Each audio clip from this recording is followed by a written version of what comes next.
WMFD.com. It is Jay Fox with Coffee Talk, sponsored in part by the Cove Coffee Shop in Ontario, Ohio. And today we are talking one of my favorite subjects, the theatre. The theatre. Yes, we're going to talk theatre. Joining us on the call, Chelsea Thompson and Mike Miller from the Renaissance Theatre, Doug Wirtz from the Mansfield Playhouse, and our esteemed guest today, Angela Maleka, who is the Executive Director of Ohio Citizens for the Arts. How are you? How are you? How are you? How are you? Everybody's doing well. Very good. Great. All right. Angela, I'm going to start with you. What a trying time to lead an organization like this, where we want to show our craft, we want people to see and hear and experience what we're doing, and we are dealing with lots of rules and regulations that have either completely prohibited us or significantly deterred our ability to hone our craft. Tell me a little bit about your experience and what you found. Gosh, I don't even know where to begin. Decimated comes to mind. The majority of my members are still either closed or significantly hindered in operating. Arts and culture in Ohio was the first industry to get shut down. We'll be the last to fully reopen. We're a $41 billion industry in the state. We employ nearly 300,000 prior to COVID. We're currently the largest unemployed sector in Ohio. And I would have to say it's been amazing to work with individuals such as my fellow guests on this program to see the tenacity, the dedication, the resilience to make really serious, challenging, prudent business decisions. You know, we don't have an arts crisis in Ohio. We have a business crisis. Our business just happens to be in the creative industry. And these individuals are making really serious business decisions to stay alive, all while their number one priority is the safety of their staff and their patrons and their contribution to community. You know, I've been saying since March, there's no carry out in the arts. These organizations have been shut down, to the public, but they continue to operate behind closed doors, and they continue to care and provide what they can to the community at a distance for free. And the arts aren't free. These are real jobs and real hardworking people. And so we need to make sure that state leaders understand that this is a crisis. And if we don't get public funding, relief funding in this crisis, we could face losing many, many iconic institutions across the state. Is this a crisis that is unique to large cities like Cleveland, Columbus, and Cincinnati, or does it affect every single theater across the state of Ohio? Every single theater. You know, I was talking to a leader of a top 40 institution, and the comment to me was, Angela, I'm terrified. And I've never been terrified before. I've been challenged, but not terrified. And when you have a significant institution with backing that is having that conversation with me, I can only imagine what the smaller or more rural organizations, but these are pillars of all communities. You know, when we talk about iconic institutions, it's not just the 3 C's. You know, these are pillars of every community across the state. But this is what makes Ohio so fantastic and unique. Ohio is the art and creative capital of the Midwest. There's Chicago, but it's not Illinois. We have so much diverse and depth and richness in our arts and culture historically for you know, decades. And so it's a real crisis that we're facing, not just in the large urban, but it's everywhere, and we affect every fabric of community. Chelsea Thompson is with us from the Renaissance Theatre, and Chelsea has left no stone unturned in terms of trying to find ways to disseminate the content that is produced at the Renaissance Theatre. Chelsea, tell us some of the unique ways that you have found a way to connect with the public in Mansfield, Ohio. Well, obviously the challenges have really been endless. So I'll start with that. Starting with of course, the ban on mass gatherings that we had. We dealt with that by going totally virtual. At that point, we were actually in the middle of a Broadway production, and like everyone, we felt it coming. Really, I think thought we would definitely be able to finish the production. No. The first few hours after that mass gathering ban was announced on the 12th, we just had this overwhelming feeling of total loss, like this question of what do we do? But I'm blessed that we have a very creative staff, and they are very innovative, and within about 6 hours, I was already getting messages from our operations manager and technical director saying, hey, what about this online video series? So the next morning we had the script in hand, we filmed the first episode that evening, and the next night, instead of when a show would have been going on stage, we launched what became Quarantine Creations, which was an online video series. It celebrated local talent through performances and interviews. That was on March 14th, so literally 2 days after the mass gathering ban was announced. The other thing we saw was a big hole in education at that time, just with the need that was coming about. So we did similar programming with our education department, immediately pivoted from our in-class and on-site classes to creating full arts integrated lesson plans for use by teachers and parents who are just all of a sudden faced with this impossible remote learning. With that, they've also done an entire series of online courses for K-12 students, and they've changed any of those big culminating events, camps and things like that, to virtual camps. So the possibilities have been there. It's been certainly very challenging, very hard to make those things happen, but I think we're lucky because we were a little bit more nimble than other organizations our size. We already had a great handle on our expenses and things like that. So going into that virtual period, we were ready to do that. We were ready to pivot. And then as things started to open back up in Ohio, we launched the Backlot series, the drive-in series that we've done.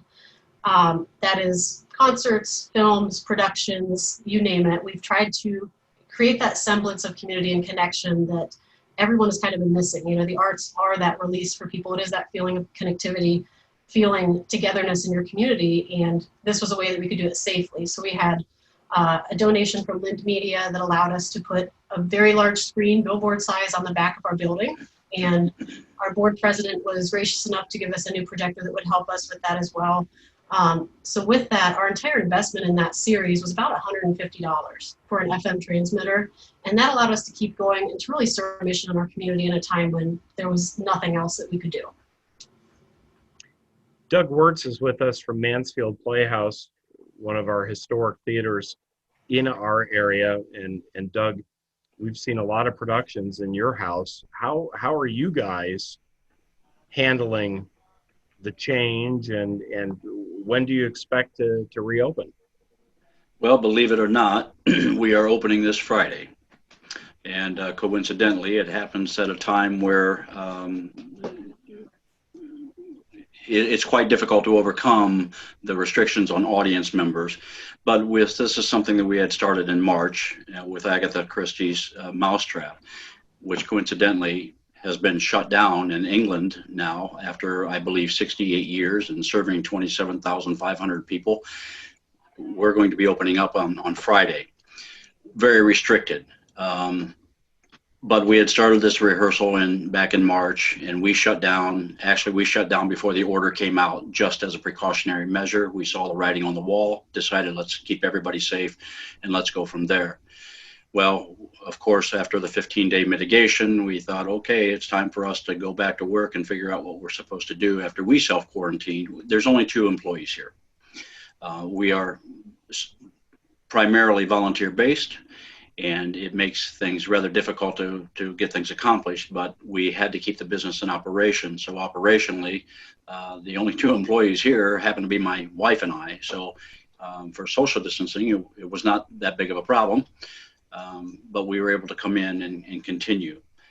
After being dark for 6 months, we don't have the resources as a community theater to do a lot of video and things like that. So we had to reach out, write some different grants. We were having a stellar year for the 2019-2020 season, but we lost 3 productions at the end of our season, which is pretty substantial at 30% of our revenue, pretty much. but we wrote some grants.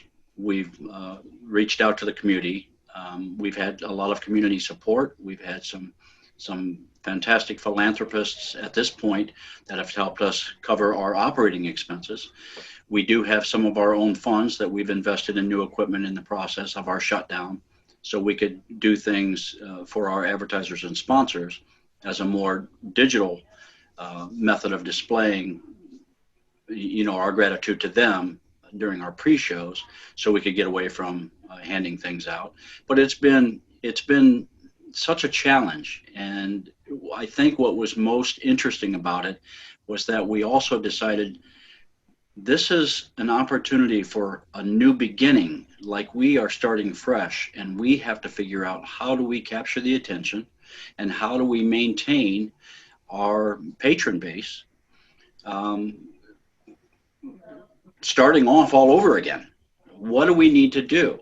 We scrapped the season that we had chosen. We started to come up with another season. Eventually, we were told we were potentially going to open up to 50%. We started rehearsals again with masks. We started to carry on again. And then we got that devastating order, 15%. Wow, that one hurt. I challenge anybody to lose potentially 85% of their business.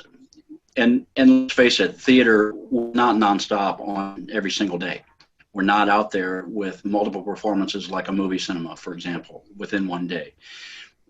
We're 2 weekends, basically, 5 performances typically.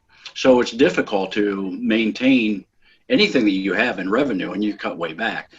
So we came up with some fundraisers, and we're doing some different things creatively.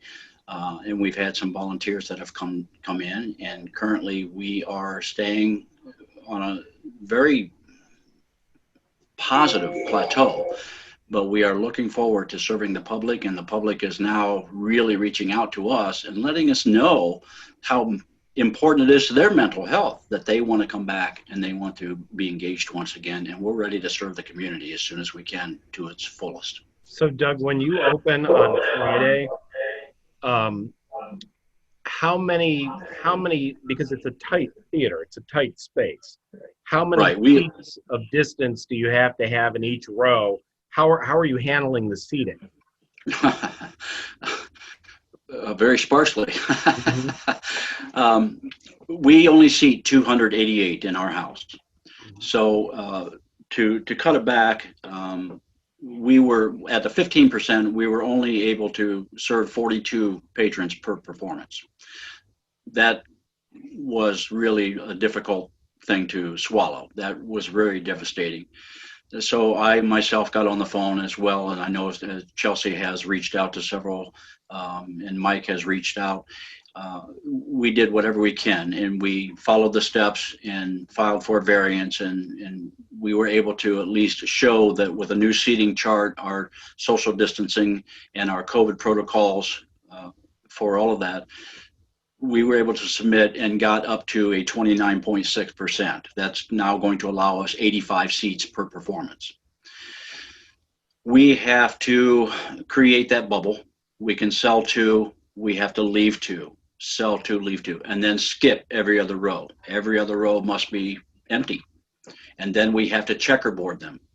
So we can have 2 here, 2 back here, 2 here. So we've got that creative bubble, basically, right? The social bubble all the way around, all the way back to the theater.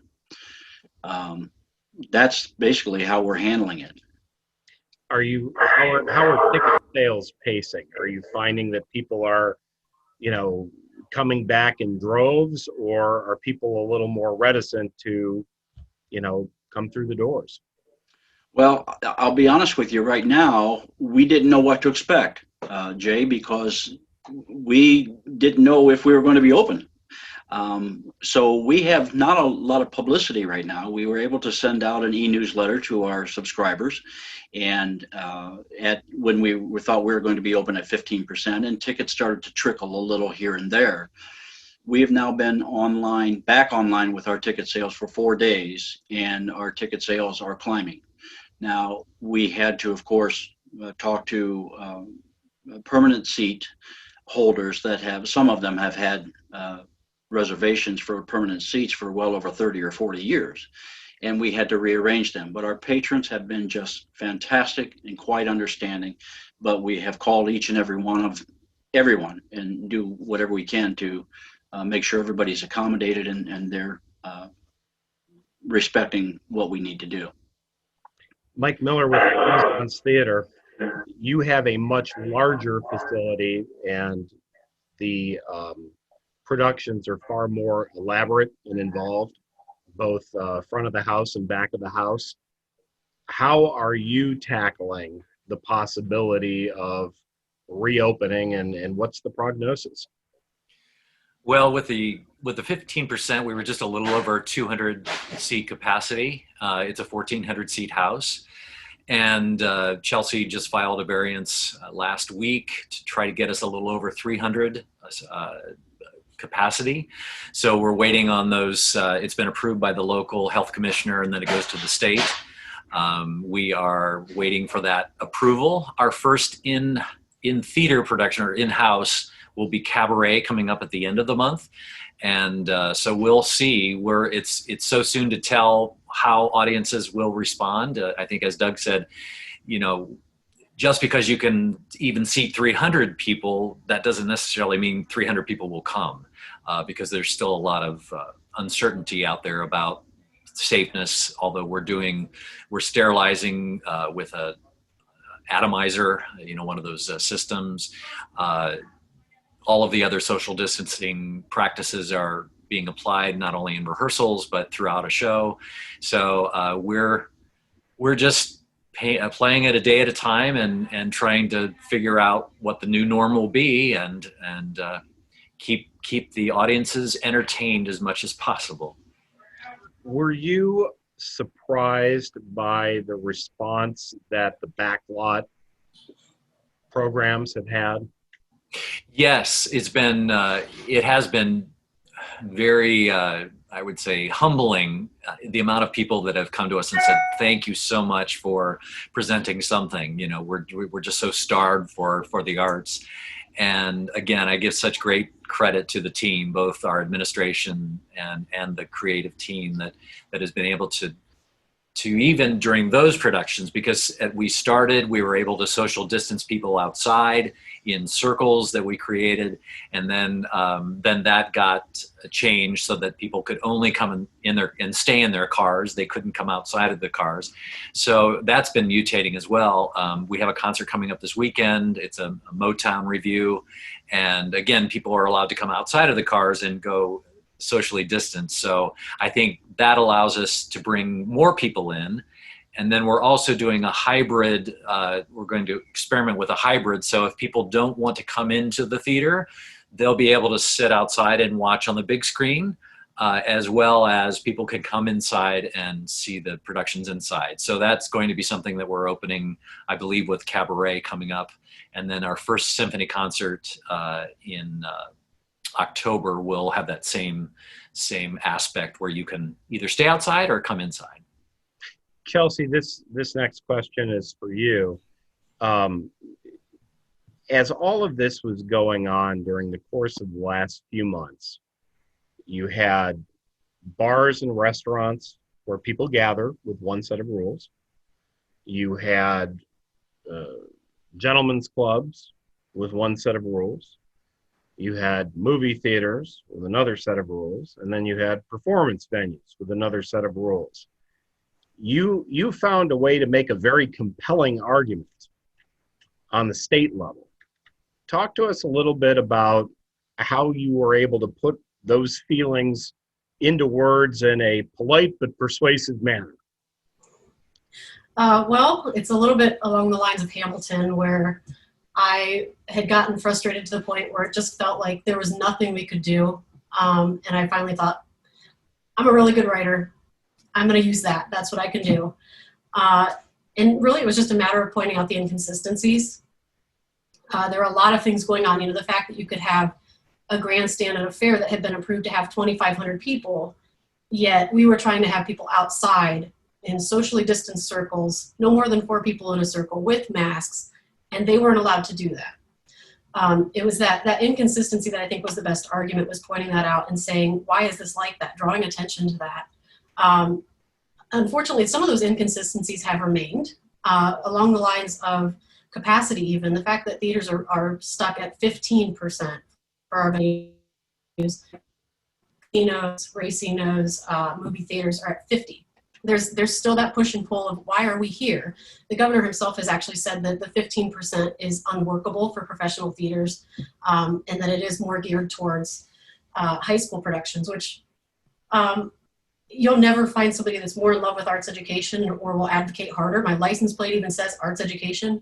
That is so critical, but I think we all knew that guidance was not officially delivered to those high schools. It was really supposed to be for us. So the fact that it is still unworkable is something that we're really hoping will be changed once the governor and the administration see that theaters really can do this. We can do this safely. We can bring people in.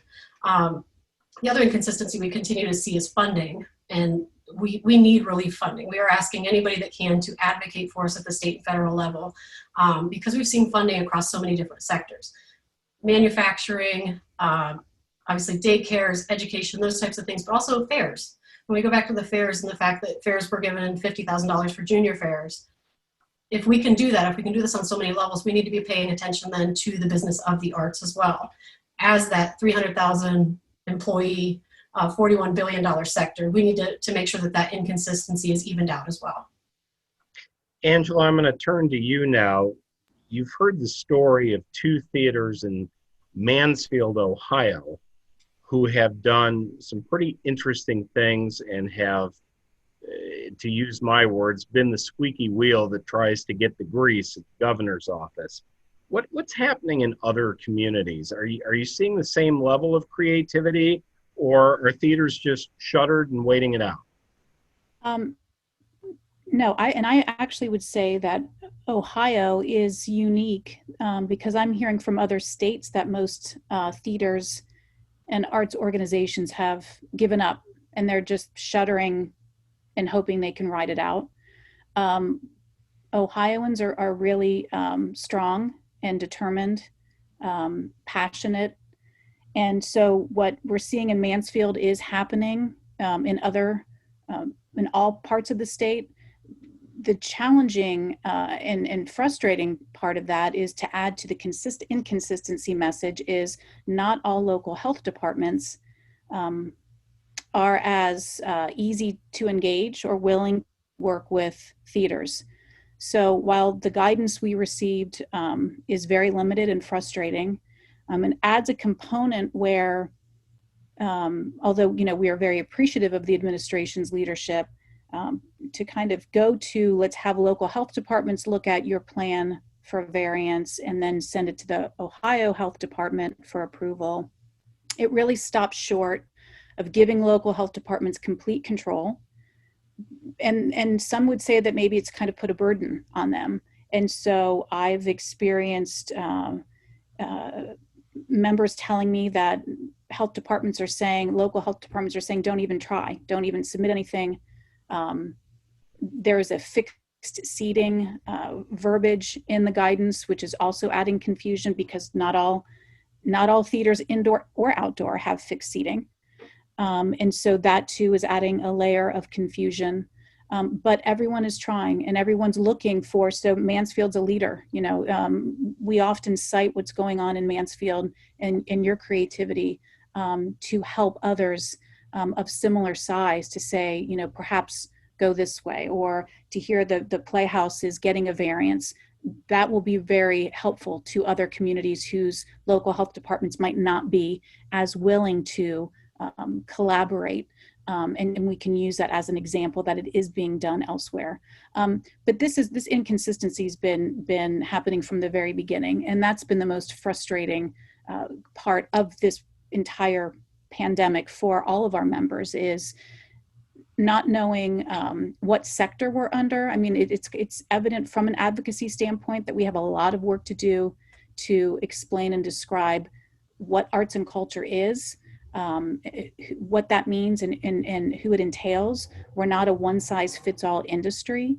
We can't be treated as such, and so there's a feeling that, have we been the lost industry because others have received so much more attention? And so we won't let up in continuing to advocate on behalf of our members across the state, both in large cities and small. So Angela, to wrap up your portion of the segment, if a viewer were to be watching this program and wondering to themselves, what can I do to make a difference? I'm a patron of the arts. What aside from obviously giving money to the theater, what can I do to advocate on behalf of the arts? Well, I would say, first of all, yes, support your local theater, and that these organizations have made available for support. But it really is use your voice. And I think now more than ever, social media is such a easy and accessible tool to use. All state leaders are on social media. Contact your local state representatives. It's really easy to do. That's what they're there for. They're there to represent their constituents, and they want to know, what their constituents are feeling and how they're affected. And so it's really important that we use our voice to say that this matters and that this is important, not only from a business and economic development component, but from a community builder, a healer. It's these organizations that these communities are going to rely upon when we get out of this, as a healer and convener. And so really, your voice is much more powerful than you think. And I would certainly start with your local state, and then reach out to the lieutenant governor, send an email, contact through social media, make a phone call. We're seeing movements in like Little League and sports, and those are movements that are happening because people are using their voice to say they want their kids to go back to football practice. We need to have that same unified voice for arts and culture throughout the state. Chelsea, you spend quite a lot of your time crunching numbers. What is the economic impact of the arts and theater in a community like Mansfield, Ohio? For somebody that may not be, interested in Agatha Christie or the Motown sounds, say, well, so what if the theater goes dark? What's the risk?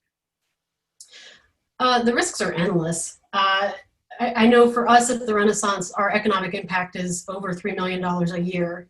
With the Imagination District coming in the next couple of years, we're going to be a 5-acre compound that's going to bring 200,000 people into downtown. So it's going to basically quadruple at that point.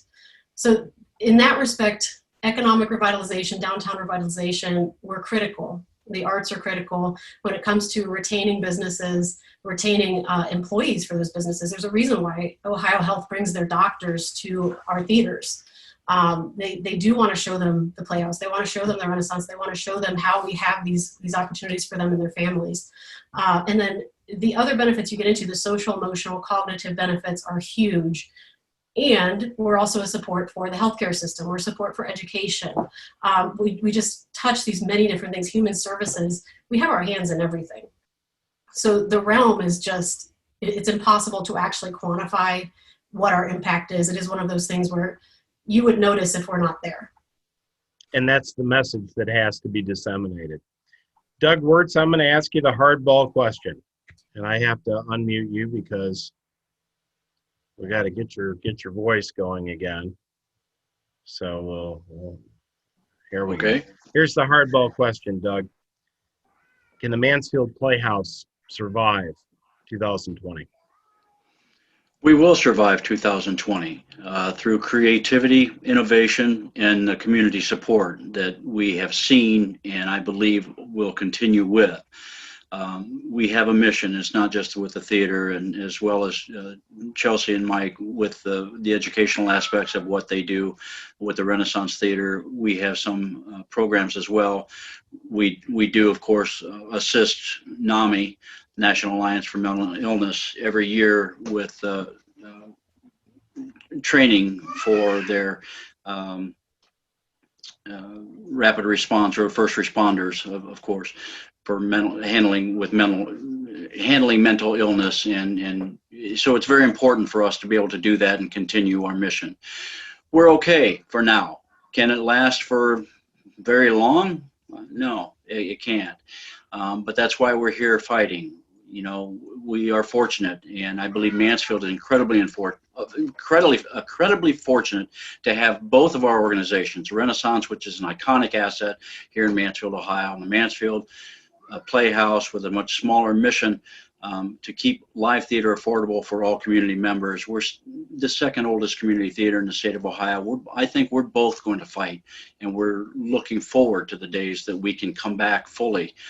So for the short term, we'll be okay. We're going to keep it going one way or the other. We will continue.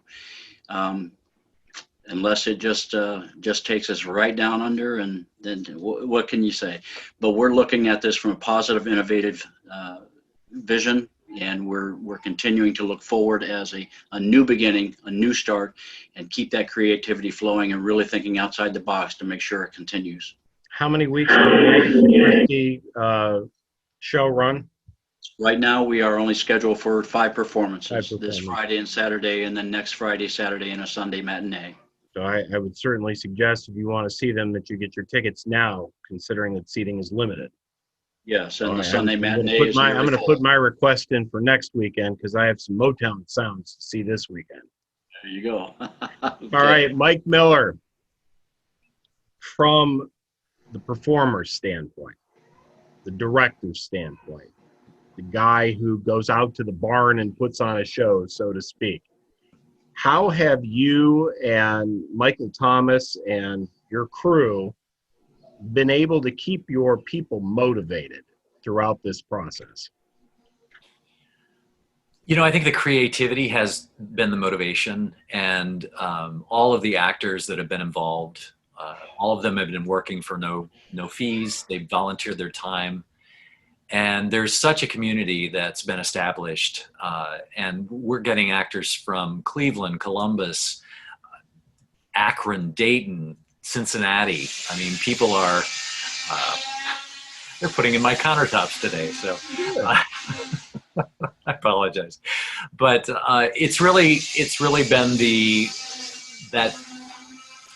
that individualized connection that people have had, and also for them, that sense of being able to give back to everyone and during this time. So we just keep doing it, and again, it's looking forward to when the smoke clears. You talk to people all over the country because you've been doing this a very, very long time. What is the mood about 2021 right now? I think it has yet to be determined, and I mean, we know that this is going to be as much as a 2-year recovery before we could get back to where we were. We were having, just some phenomenal productions and great attendance, and we talked a little bit about the Imagination District in the middle of a $6 million campaign with Little Buckeye Children's Museum. We were about to close that campaign through a state appropriations fund, and that got shut down. So it's going to be challenging. And I think, as Doug said too, we're just going to be in it together and do everything that we can to motivate and keep people coming back, because that frequency, people coming back and feeling safe. Well, I want to thank our guests for being on the program today.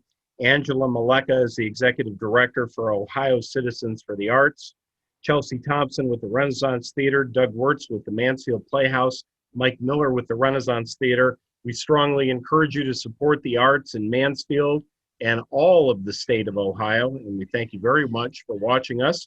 This has been Coffee Talk. My name is Jay Fox. This is an exclusive product of WMFD Television, and it's available at all times on WMFD.com. Thanks so much for watching.